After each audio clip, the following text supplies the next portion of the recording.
ओम तत्सत्। श्रीमते रामचंद्राय नमः। ओम परमहंसास्वादित चरणकमलचिन्मकरन्दाय भक्तजनमानस निवासाय श्रीरामचंद्राय नमः। वागीशायस्य वदने लक्ष्मीर्यस्य च वक्षसि यस्यास्ति हृदये संवित् तं नृसिंहमहं भजे। विश्वसर्ग विसर्गादि नवलक्षणलक्षितं श्रीकृष्णाख्यं परं धामं जगद्धाम नमामि तत्। प्रह्लाद नारद पराशर पुण्डरीक व्यासाम्बरीश शुक शौनक भीष्मदलभ्यं रुक्माङ्गदार्जुन वसिष्ठ विभीषणादीन् पुण्यानिमन् परम भागवतान् नमामि। नारायणं नमस्कृत्य नरं चैव नरोत्तमं देवीं सरस्वतीं व्यासं ततो जयमुदीरयेत्। श्री सीतानाथ समारंभं श्रीरामानन्दार्य मध्यमम् अस्मदाचार्य पर्यन्तं वन्दे श्री गुरु परंपरां।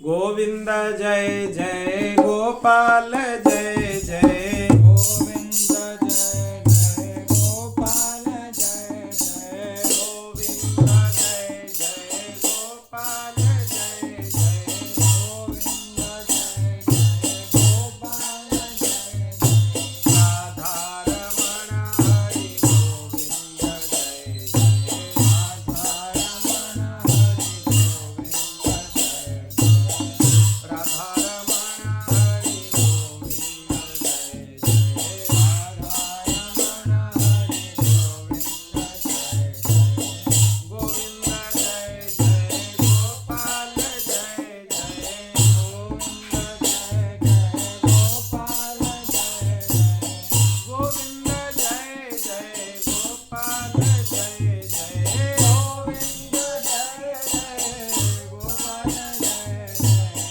राधा रमण हरि गोविंद जय जय राधा रमण हरि गोविंद जय जय राधा रमण हरि गोविंद जय जय राधा रमण बोल भक्तवत्सल भगवान की श्री सीतारामचंद्र भगवान की श्री राधा कृष्णचंद्र भगवान की श्री लक्ष्मी नारायण भगवान की श्री उमा महेश्वर भगवान की श्री हनुमंत लाल की श्रीमद् जगत गुरु आद्य रामानंदाचार्य भगवान की श्री अग्रदेवाचार्य महाराज की श्री मलुकदास जी महाराज की परम पूज्य सद्गुरुदेव भगवान की श्री व्यास जी महाराज की श्री सुखदेव जी महाराज की श्री परीक्षित जी महाराज की श्रीमद्भागवत महापुराण की जय जय श्री राधे जय जय श्री सीताराम हर हर महादेव निताय गौर हरि बोल।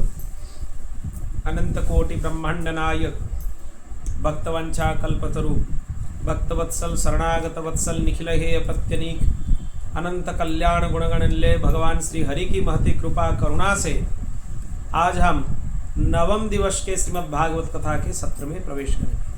नवम दिवस है ना, उसमें कल के सत्र में हम लोग दर्शन किए थे, श्रवण किए थे चतुर्थ स्कंद में पृथु चरित्र, पुरंजन उपाख्यान, राजा प्राचीन वरी का चरित्र आदि प्रसंग उसमें श्रवण किए थे।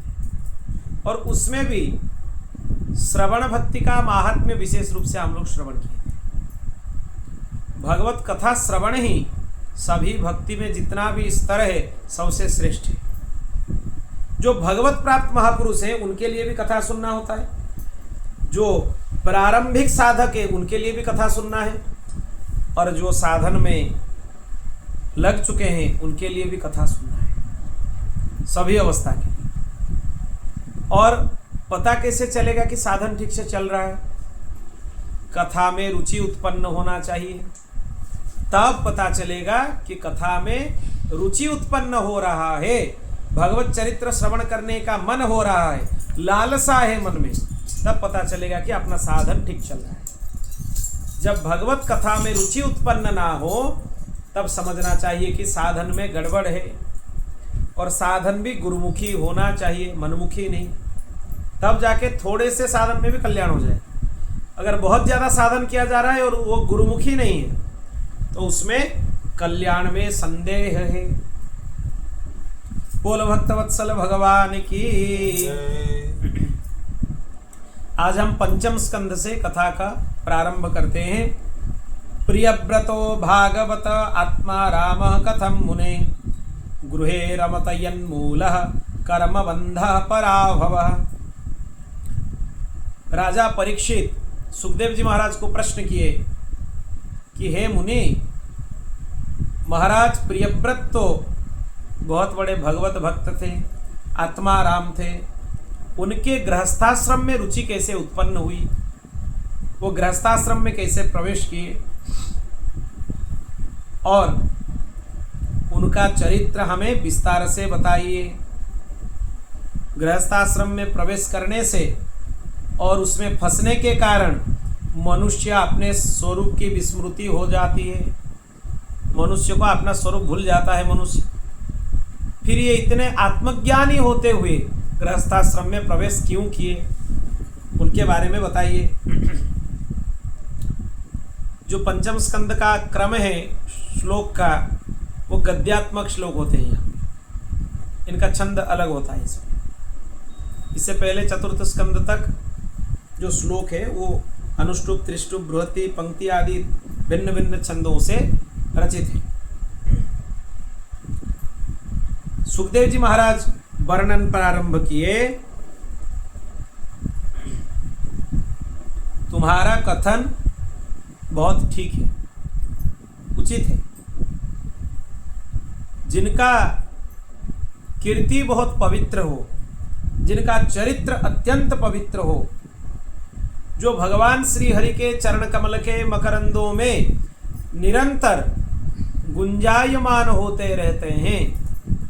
किसके जैसे? भ्रमर के जैसे। भगवत चरणारविंद मकरंद को आस्वादन करते रहते हैं।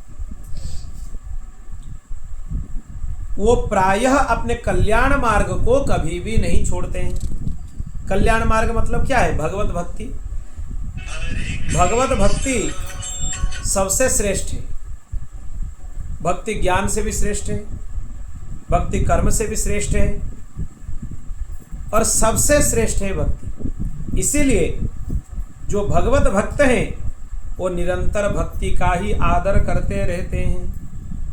और भक्ति सबसे सरल मार्ग भी है, शरणागति उससे सरल है और सर्वोच्च है शरणागति।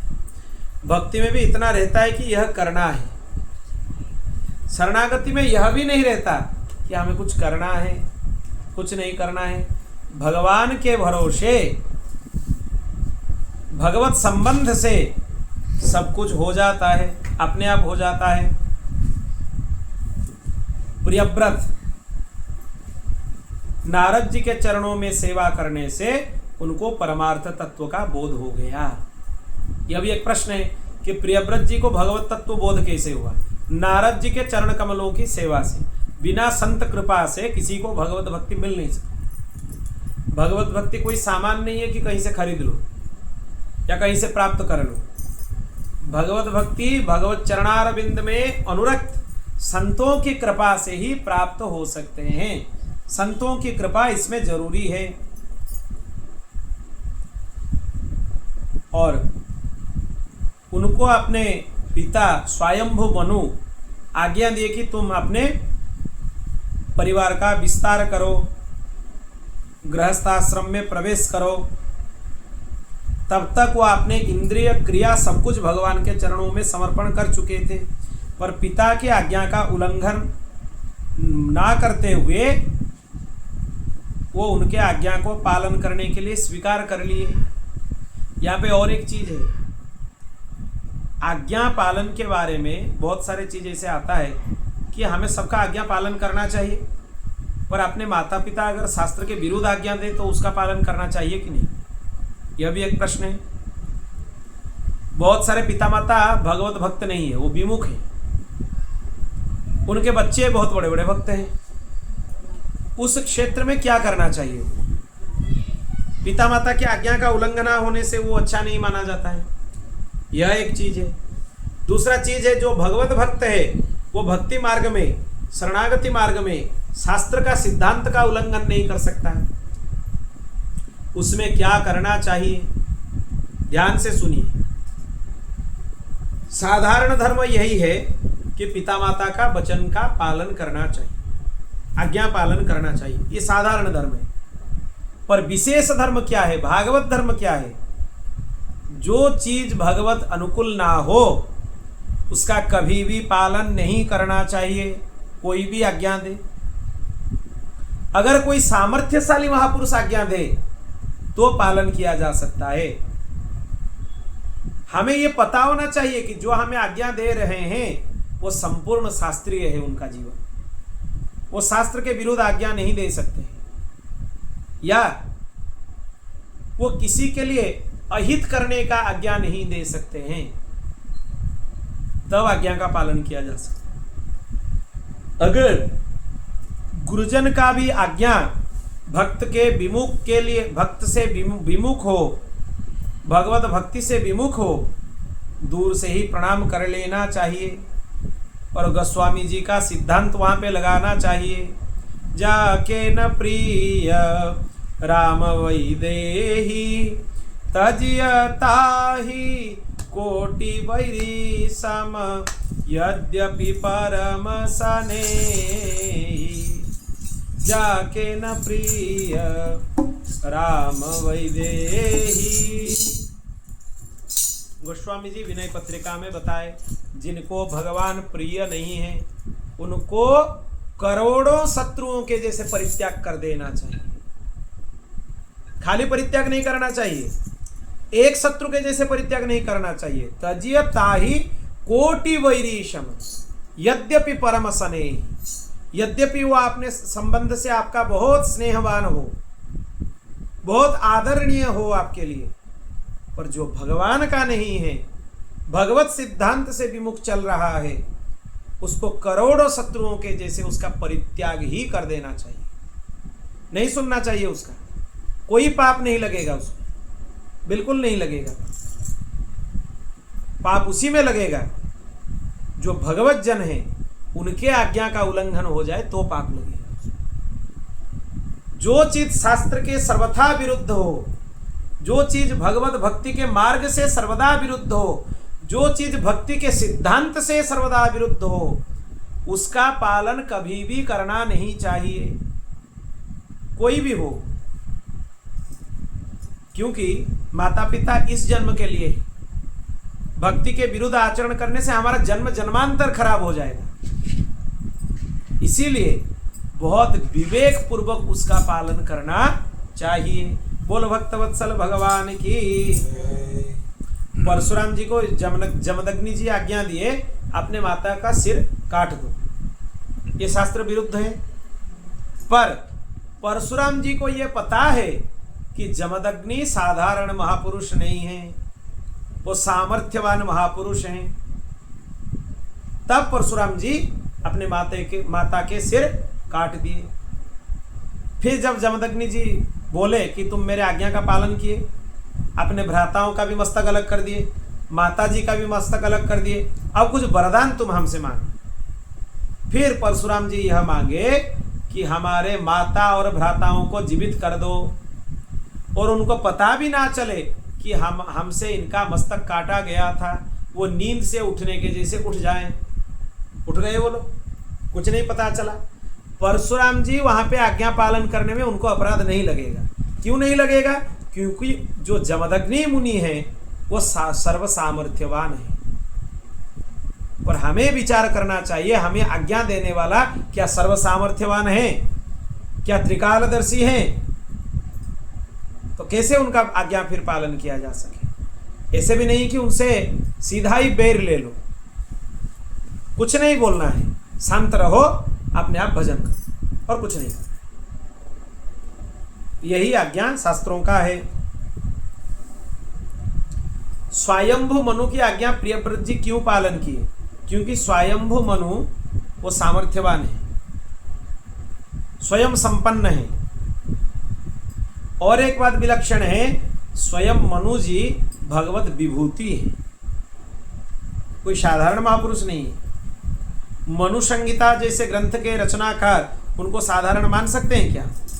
वो कभी भी साधारण नहीं है। इसीलिए उनका आज्ञा का पालन करना चाहिए। प्रियव्रत जी उनका आज्ञा का पालन करते हुए गृहस्थाश्रम में प्रवेश किए।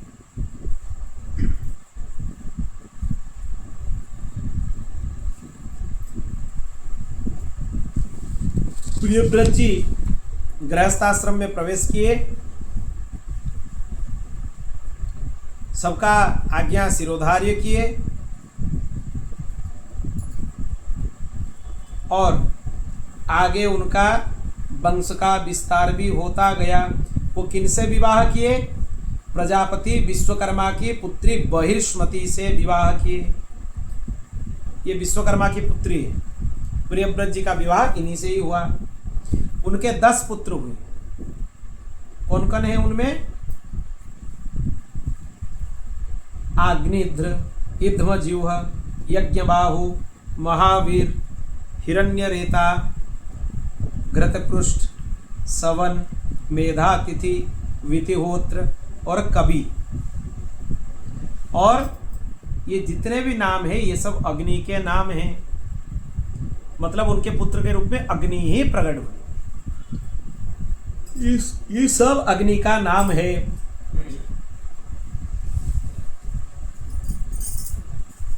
और इनका अंतकरण में कभी भी कोई दुष्प्रभाव नहीं हो रहा था गृहस्थाश्रम का, क्योंकि इनका चित्त पूर्णतया शुद्ध हो गया था।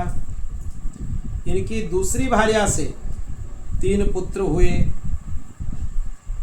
वो 3 पुत्र है उत्तम, तामस और रैवत। जो रैवत हैं, उत्तम हैं और तामस हैं, ये तीनों मनवंतर के अधिपति हुए बाद में। रैवत मनवंतर है, उत्तम मनवंतर है। कवि आदि जो 3 पुत्र थे वो निवृत्ति परायण हो गए। प्रियव्रत जी 11 अर्बुद वर्षों तक पृथ्वी का शासन किया। 11 अर्बुद मतलब कितना संख्या है देख लीजिए। एक बार उन्होंने देखा कि भगवान सूर्य सुमेरु की परिक्रमा करते हुए पृथ्वी के जितने भाग को आलोकित करते हैं उसके आधा भाग में अंधकार रहता है। सूर्य भगवान एक भाग को आलोकित करते हैं तो दूसरे भाग कैसे रहता है? उसमें अंधकार में रहता है। वो सोचने लगे कि मैं रात को भी दिन में बदल दूंगा। वो सूर्य के जैसे एक रथ बना लिए, उसके ऊपर आरूढ़ हो गए, पृथ्वी की 7 परिक्रमाएं कर डाली। इनके अलौकिक प्रभाव बढ़ गए और इन्हीं के रथ के जो पहिए थे उन्हीं से जो गड्ढा हो गए उसमें वो 7 समुद्र हुए और पृथ्वी में 7 द्वीप हो गए। वो द्वीपों के नाम क्या है? जम्बूद्वीप, प्लक्षद्वीप, सालमली, कुश, क्रौंच, साक और पुष्कर। ये 7 द्वीप हो गए। इसीलिए बोला जाता है सप्तद्वीपवती पृथ्वी। इसी से संपूर्ण भारतवर्ष क्या, संपूर्ण पृथ्वी का विस्तार हुआ। 7 समुद्र का नाम क्या है? खारे जल, ईख जल, मदिरा, घी, दूध, मट्ठे और मीठे जल से भरे हुए थे।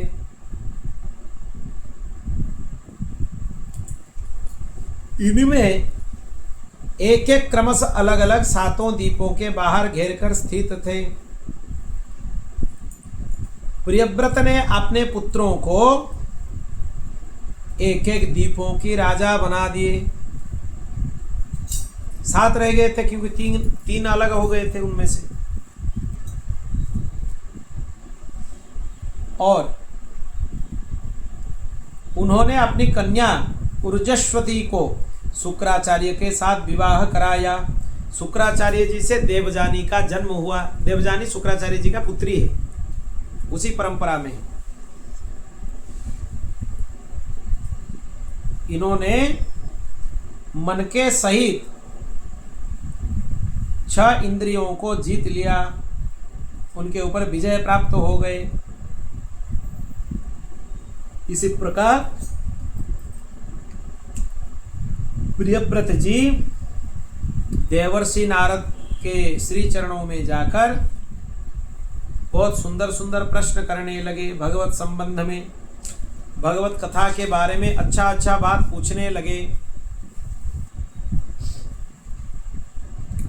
श्री हरि की कृपा से उनके श्री अंग में विवेक जागृत हो गए। सारा पृथ्वी को अपने पुत्रों में बांट दिया। सबके लिए अलग अलग नदी, पर्वत, वन, अरण्य सबके लिए अलग कर दिए। अब देखिए, प्रियव्रत जी तपस्या में संलग्न थे। उसी समय उनके पुत्र आग्निध्र उनके आज्ञा का पालन कर रहे थे। एक बार पितृलोक की कामना के लिए, सत्पुत्र प्राप्ति के लिए पूजा की सब सामग्री जुटाकर सुंदरियों ने क्रीड़ा स्थल पर, मंदराचल की एक घाटी पर ब्रह्मा जी की आराधना करने लगे। भगवान ब्रह्मा, उनको ये पता चल गया कि ये लोग हमारे आराधन कर रहे हैं, उनको पता चल गया। अतः अपने सभी गायिका और अप्सराओं को उनके पास भेज दिए। आग्निध्र के आश्रम के पास एक रमणीय उपवन था, उसमें वो विचरने लगे। और इसी तरह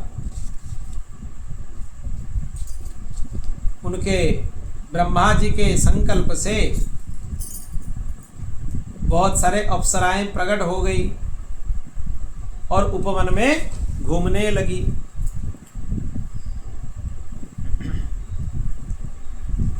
और एक चीज इसमें है, बहुत विशेष बात है। कामदेव जी को आग्निध्र के हृदय में प्रवेश करने का अवसर मिल गया। ये कब होता है?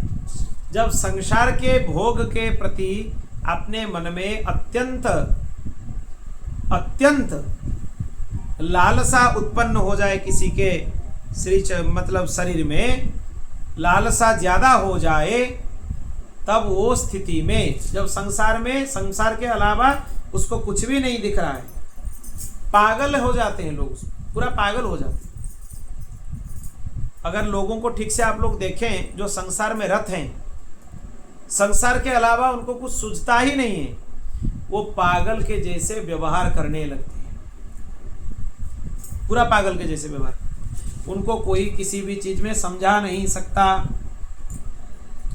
इसी तरह जब आग्निध्र अपने सब भोग विलास को देखकर उसमें आकृष्ट हो गए, उनके शरीर में कामदेव प्रवेश किए। कामदेव को प्रवेश करने के लिए स्थान मिल गया।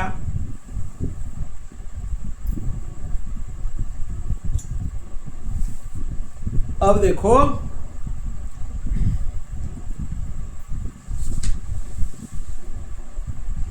मुनिवर, कौन से पर्वत पर वास करना चाहिए? श्रीमन नारायण की कोई माया है कि नहीं, आदि प्रश्न वो करने लगे। किनसे? नारद जी से। फिर नारद जी उनको उपदेश किए। आग्निध्र के पुत्र हुए नाभि, नाभि के साथ विधिवत इनका विवाह हुआ था, विवाह संस्कार हुआ था। इनका चित्त शुद्ध हो गया था तब तक, इसीलिए महाराजा अपने नाभि में विशुद्ध भाव से भगवान की आराधना करने लगे। फिर बाद में भगवान उनके यहाँ ऋषभदेव बनकर आए। श्री ऋषभदेव भगवान की।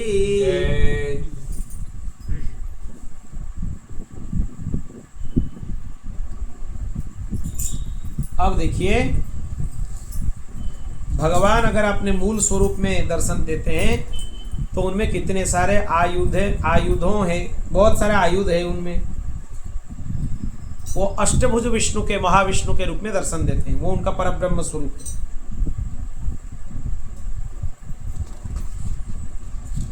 उनका एक पुत्र हो गया, इसीलिए पुत्र प्राप्ति होने के बाद वो बहुत ज्यादा संतुष्ट थे। ये ऋषभदेव जन्म से ही वैरागी थे, जन्म से ही वस्त्र आदि का परिधान नहीं कर रहे थे।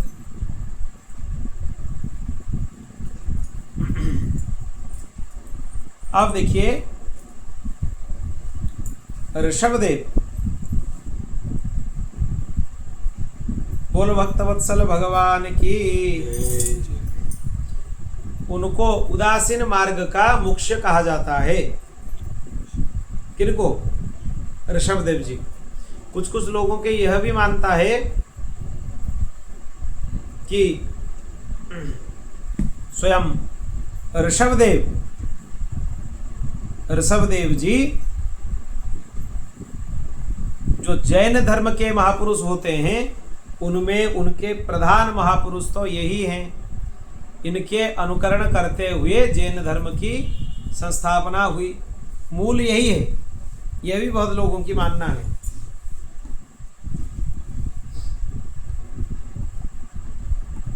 एक बार इंद्र ने ईर्षावश उनके राज्य में वर्षा नहीं की,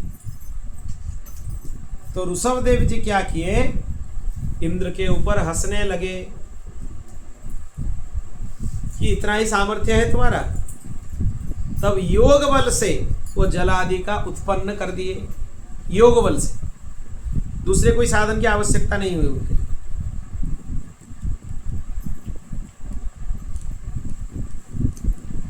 और खूब जल वर्षा होने लगा, उनके कृपा से खूब जल वर्षा होने लगा। सबके इच्छा अनुसार सब कुछ पूर्ण किए जो करना चाहिए। फिर उत्तम आचरण वाले ऋषभदेव जी अपने पुत्रों को बिठाकर आत्मज्ञान देने लगे। यह बहुत अद्भुत ज्ञान है। नायम देहो देह भाजम नृलोके कष्टन कामा न रहते विड़भुजम ये तपो दिव्यम पुत्र कायेन सत्वम शुद्ध्यमेदात् ब्रह्म सौख्यम त्वनंतम। हे पुत्रों, ऋषभदेव जी अपने पुत्रों को बिठाकर ज्ञानोपदेश कर रहे थे। उनके कितने पुत्र हैं ऋषभदेव जी का? 100 पुत्र हैं, 100 पुत्र हैं। ये मर्त्यलोक में जो मनुष्य शरीर तुम्हें मिला है, ये दुखमय है, ये अशाश्वत है, कभी भी नष्ट हो सकता है। इस शरीर से इसीलिए सबको क्या करना चाहिए?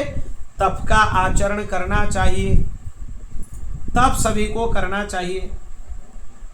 बोल भक्तवत्सल भगवान की। केवल भगवान नाम के आश्रय लेने से ही अंतकरण शुद्ध हो जाता है, इतना हमें समझना चाहिए।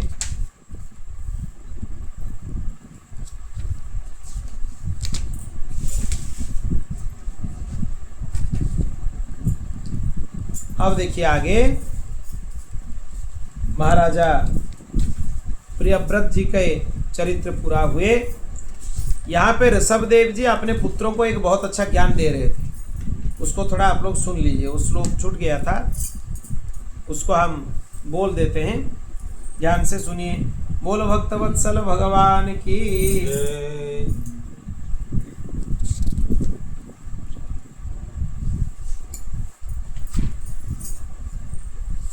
कौन तुम्हारा है और कौन तुम्हारा नहीं है, इसके बारे में अभी थोड़ी देर पहले ही हम लोग चर्चा कर रहे थे। किसमें? विनय पत्रिका जी के पद में जाके न प्रिय राम वैदेही तजियता ही कोटि वैरीशम यद्यपि परम सने। यहाँ पे ऋषभ देव जी वही चीज बोल रहे हैं अपने पुत्रों को। क्या बोल रहे हैं? गुरुर न सस्यात् स्वजनो न सस्यात् पिता न सस्यात् जननी न सस्यात् दैवं न तस्या न पतिश्च सा न मोचयेद्य समुपेत मृत्युम। ध्यान से सुनो, गुरु का काम क्या है? उनको उपदेश करके मृत्यु की फांस से छुड़ाना है। और एक चीज है, पिता माता इष्टदेव सबके चरणों में भक्ति रखिए, पर जो भगवत विमुख है उनको ज्यादा ध्यान मत दीजिए।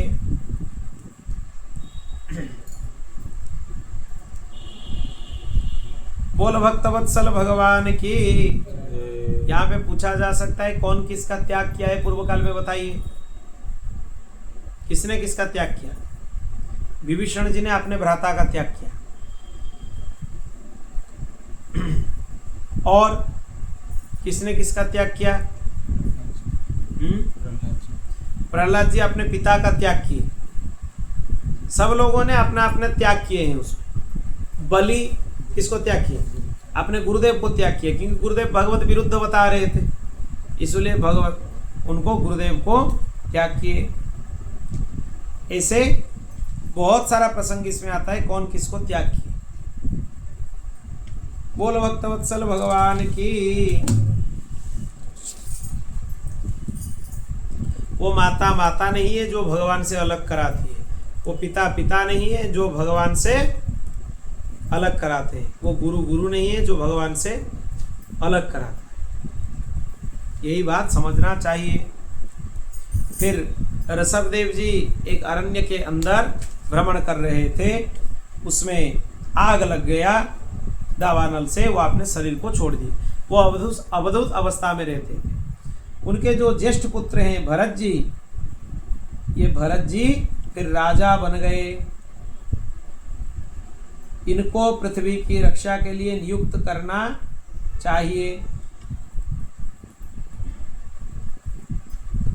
जिस प्रकार हम पहले सुने थे, तामस अहंकार शब्द विषय रूप रस गंध, ये सब उनके गर्भ में थे। अब देखिए, जो भरत जी, इनका विवाह किसके साथ हुआ? वो पंचजनी से विवाह किए। भरत जी कोई साधारण नहीं है। जिनके शरीर के अंदर भगवत भाव हो, जो भगवान मार्ग में चल रहे हैं, उनको साधारण हम लोग नहीं मान सकते हैं। और ये जो 5 पुत्र उत्पन्न हुए, उनका नाम ऐसा है: सुमति, राष्ट्रभृत, सुदर्शन, आवरण और धूम्रकेतु। ये 5 पुत्र हुए। ये भारतवर्ष का नाम पहले अजनाभ वर्ष था, अजनाभ खंड था। भरत जी के नाम से इसका नाम भारत हो गया। बोल भक्तवत्सल भगवान की। स्पष्ट लिखा हुआ है भागवत जी में।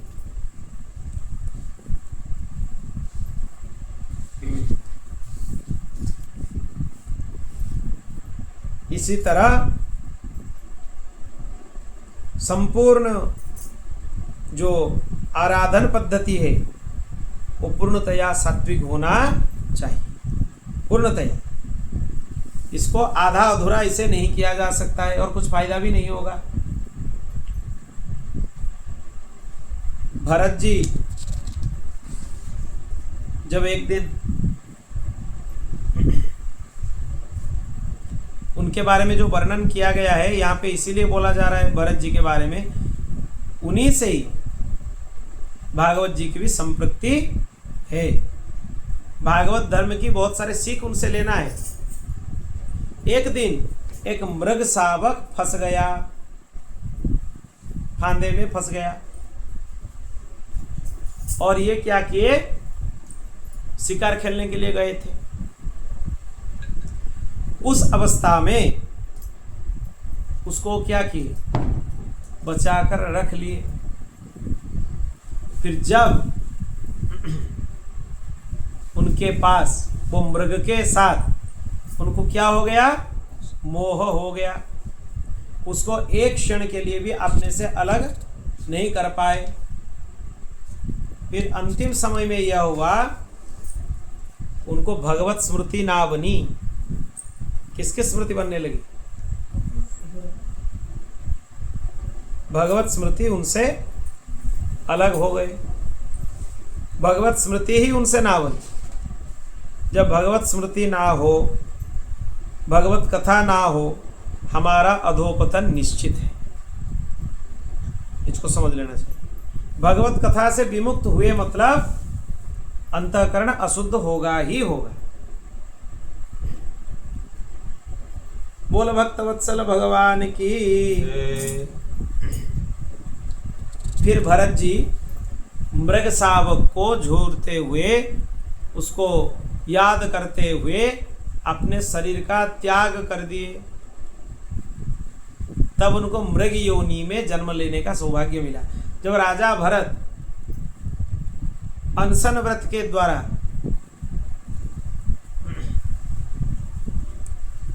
अपने राज्य को छोड़ते हुए वन के अंदर आ गए, वो भी किसके लिए? एक मृग शावक के लिए। यहां से यह समझना चाहिए, ये जो काम क्रोध आदि विकार है, किसको कहाँ लेके खड़ा कर दे इसके बारे में कोई बताया नहीं जा सकता। फिर वो वहां पे थे, इसमें भारतवर्ष का जो खंड बताया गया है वो नेपाल को भी अपने अंदर लेता है, संपूर्ण नेपाल के साथ। इसीलिए वहां पे भी भगवान का स्थान है। कौन है? पशुपतिनाथ।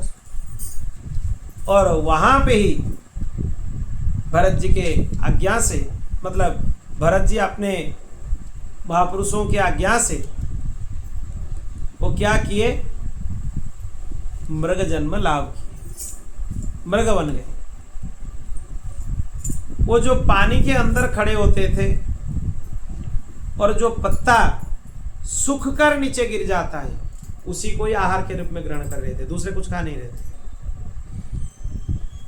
उनके मन में यह डर था कि फिर से हमारा अकल्याण ना हो, इसीलिए उनको निवेदन किया गया।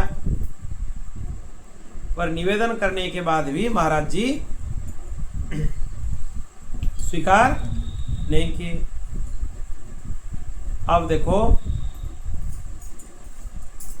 वहां पे मृगजन्म धारण करते हुए वो रहते हैं, मृग शावक के रूप में रहते हैं, और उनको भगवत स्मृति है,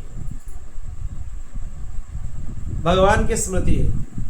वो भगवान को याद करते हैं, भगवत स्मृति में निमग्न रहते हैं, क्योंकि भगवान की आराधना करने से उनको कोई छोड़ नहीं सकता, और वो जिसको खींच ले वो रह नहीं सकता। यही हालत होता है साधकों का, भक्तों का यही हालत होता है। उनको पूर्व ज्ञान के हिसाब से यह ज्ञात हुआ कि हम खाली पांव यहां पर आकर पहुंचे, उनको यह ज्ञात हुआ। फिर भगवत स्मृति भी उनको आकर पहुंच गई कि पूर्व जन्म में हम भगवान की आराधना किए, वृथा नहीं होती। लोग सोचते हैं हम थोड़ा राम नाम कर लिए, हरि नाम कर दिए, वृथा हो जाती है। नहीं, कभी भी वृथा नहीं होती। उसी के प्रभाव से वो जल के अंदर खड़े होकर हरि नाम करते थे, मृग शरीर से, जो कि सर्वदा सोचने में भी असंभव लगता है। कोई मृग हरिनाम कर सकता है? वो करते थे, हरिनाम होता था उनसे। फिर भगवत स्मरण करते हुए वही गंडकी जी में जो सालग्राम गंगा है उन्हीं में ही अपना शरीर को त्याग दिया। फिर एक ब्राह्मण कुल में आकर उत्पन्न हो गए और वो जड़ के जैसे बैठते रहते थे, इसलिए इनका नाम हो गया जड़ भरत। पर इनको पूर्व स्मृति थी, इसलिए वो कुछ भी इधर उधर का काम नहीं करते थे, काम ही नहीं करते थे। तो एक जगह बैठकर हरिनाम करते थे, भगवत स्मरण करते थे। फिर जड़भरत जी का राजा रहुगण के साथ साक्षात्कार हुआ। क्यों हुआ? राजा रहुगण जो सिंध सौवीर देश के राजा हैं, वो पालकी पर बैठकर जा रहे थे। उनके पालकी उठाने के लिए व्यक्ति कम हो गए, तब इनको वो लोग पकड़ के ले गए। इसको जड़भरत जी। फिर जड़भरत जी जब मार्ग में पालकी उठाकर चलने लगे, कुछ नहीं बोले।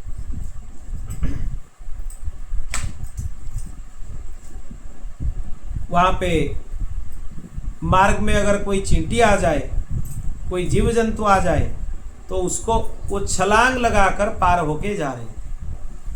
तो राजा को थोड़ा उसमें कष्ट हुआ, क्योंकि पालकी के अंदर कोई बैठता है, अगर कोई भागते हुए छलांग लगाते हुए चले तो पालकी में अंदर बैठने वाले का क्या हालत होगा। तो राजा उनको बोले कि देखिए, अगर इस तरह से करोगे तो हम तुम्हारे चिकित्सा करने वाले हैं। तब जड़भरत जी उनको बताए, सुनो, ध्यान से सुनो, चिकित्सा सबसे करने वाला तो काल है। काल सबको ठिकाने लगा देता है। काल मतलब क्या है? यहाँ पे समय, वो सबको ठिकाने लगा देता है। और तुम हमें क्या बोल रहे हो? बोल भक्तवत्सल भगवान की। भरत जी को बहुत सारा उपदेश, भरत जी राजा रहुगण को बहुत सारा उपदेश देने लगे। फिर उसी से वो राजा रहुगण, उसका हृदय पवित्र हो गया, कृतार्थ हो गया, कृतकृत्य हो गया। बोल भक्तवत्सल भगवान की। एक चीज यहाँ पे बहुत अच्छे से स्पष्ट कर दिया गया है, जो कि हम बोलना चाहते हैं इसमें।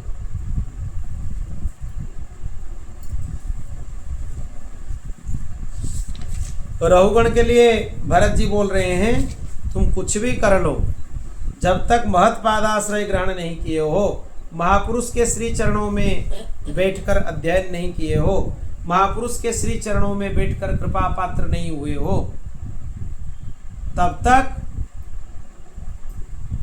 क्या हालत है जीव का? तब तक जीव का हालत क्या है? संसार में फंसा हुआ है। इसी से निकालने के लिए ही भागवत कथा है। पता चले कि हम कितने जगह से डेंजर में हैं। 8 चीज हमारे ऊपर हर वक्त आरूढ़ होकर रहते हैं। बोल भक्तवत्सल भगवान की जय।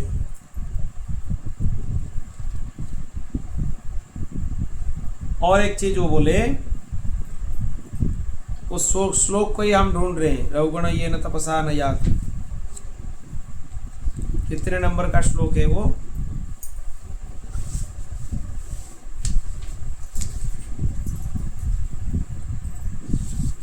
राजा भरत जड़भरत के रूप में जब परिवर्तित हुए, वो बहुत सारे व्यावहारिक ज्ञानों का भी उपदेश प्रदान किए हैं और अपने अंतिम बात फिर अच्छे से सुनाए। अब कहीं भी उच्चता को स्पर्श कर लें, पर भगवान को कभी भी भूलना नहीं चाहिए, भगवान के कृपा को भी भूलना नहीं चाहिए। बोल भक्तवत्सल भगवान की। आगे फिर भरत वंश का विस्तार हुआ और एक घटना भी वहां घटी थी। कुछ साधक, भगवती के साधक, वो जड़ भरत जी को ले गए माता के पास बलि देने के लिए। हाँ, श्लोक मिल गया। रहुगणे तपसा न याति न चज्जया निर्पपणाद् गृहाद्वा न छंदसा नैव जलाग्नि सूर्ये रविना महोत्पाद रजोभिषेकः। जब तक, कौन सा अध्याय है ये? 12वां अध्याय है पंचम स्कंद के। हे रहुगण, जब तक तुम महत्पादाश्रय ग्रहण नहीं किए हो, जब तक महापुरुषों के श्री चरणों में बैठकर भगवत तत्व की उपलब्धि नहीं किए हो, और जब तक महापुरुषों के श्री चरणों के धूल से नहाए नहीं हो, तब तक जितना भी कर्म है उससे भगवान प्राप्त नहीं हो सकते हैं, नहीं हो सकते हैं, नहीं हो सकते। स्पष्ट रूप से बताए। फिर भगवती के जो उपासक थे वो इनको पकड़ कर ले गए। किस लिए? बलि देने के लिए। साक्षात भगवती प्रकट हो गई। वो चोरों के हाथ से तलवार लेकर भगवती उनके शरीर को शांत कर दी, सबको शांत कर दी। और ये भगवत भक्त थे, इसीलिए उनका कुछ नहीं हुआ। ये कृतार्थ हो गए, कृतकृत्य हो गए। भरत जी का पुत्र था सुमति, उसने ऋषभदेव जी का मार्ग का अनुसरण किया। इसीलिए कलयुग में बहुत से पाखंडी अनार्य वो वेद विरुद्ध कल्पना करके देवता को नहीं मानेंगे, अपने कपोल कल्पित देवता को मानने लगेंगे। स्पष्ट लिखा हुआ है, अत्यंत स्पष्ट लिखा हुआ है। देवयाति के, देवयित के आसुरी गर्भ से देवद्युम्न, देवद्युम्न के धेनुमति के परमेष्ठी, और फिर सुवर्चला के गर्भ से प्रतीह नाम के पुत्र उत्पन्न हुए। सबको ये भगवत तत्व का उपदेश करते हैं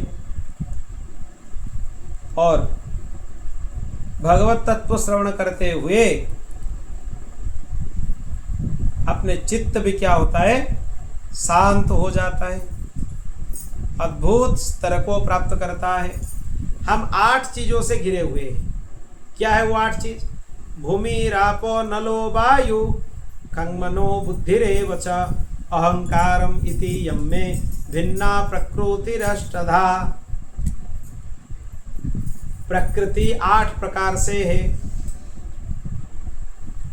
8 तरह के प्रकृति है, मूल प्रकृति। उनमें क्या है? 5-6 पंच महाभूत और 3 में से मन बुद्धि अहंकार।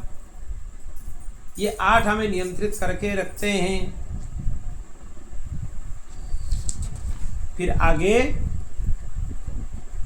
जब वो स्नान करके निकले, वो देखे कि अपने पूर्ववत शरीर उनको प्राप्त हो गया है, उसमें कुछ परिवर्तन नहीं हुआ है। बोल भक्तवत्सल भगवान की। आगे का चरित्र यहाँ से थोड़ा अलग हो जाता है। इसमें भवाटवी का वर्णन आता है, भुवन कोश का वर्णन आता है, 28 प्रकार के नरकों का वर्णन आता है, कौन से देश में, कौन से परिस्थिति में उनके साथ बहुत सारे भगवत भक्त आकर पहुंचे। इसीलिए कोई भी चरित्र श्रवण कीजिए, उसका सारांश यही है कि भगवत शरणागति ग्रहण करो। सभी शास्त्रों का सारांश है, क्या करो?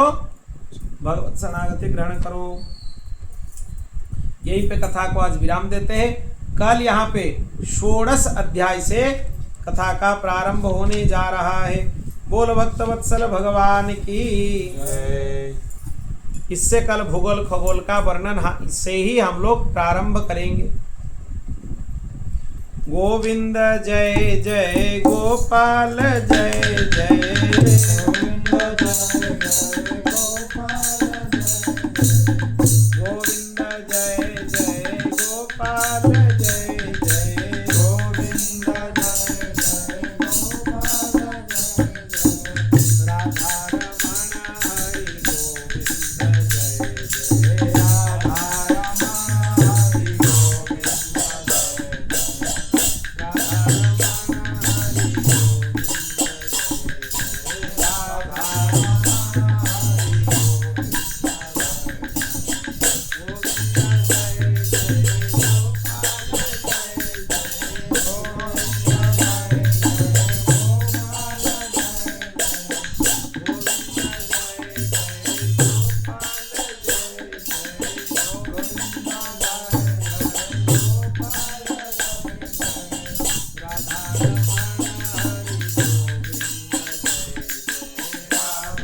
पूर्णस्य पूर्णमादाय पूर्णमेवावशिष्यते।